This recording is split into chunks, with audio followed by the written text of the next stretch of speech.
y'all. So I wanted to come up here to give a quick differentiation between depression and sadness. So sadness is usually a short-term experience or feeling associated with a particular event, such as a breakup, loss of a job, grieving the loss of a family member, a friend, uh, pet, things of that nature. It's usually you can usually pinpoint why you're sad. It's usually connected to a life event, an experience in your life, and it's usually short term.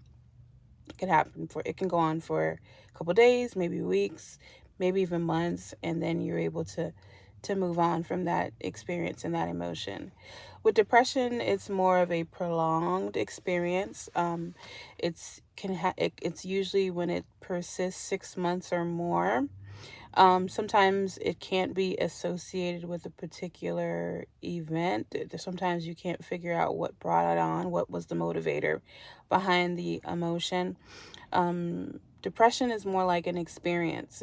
And there's symptoms associated with it, like fatigue, hopelessness, worthlessness, um, unable to accomplish things that you need to get done. It affects your daily life, your daily functioning. You find that you may not go to work, you may not clean your house, you may not be able to even do your own hygiene or personal care and maintenance. You find yourself isolating more, withdrawing from friends or family, not talking to people like you typically would. And sometimes it requires professional intervention.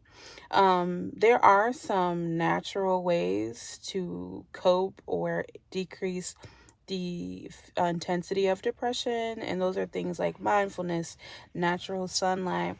Um, it's the food that we eat. It's the drinking more water. It's getting more exercise. It's also more targeted when we think about the thoughts that we think, or the things that maybe people are telling us. We have to be able to reframe and filter negative thoughts to be able to uplift, and to focus more on uplifting, empowering thoughts. It's the restructuring of our mind to be able to focus on things that will help pull us out of that state.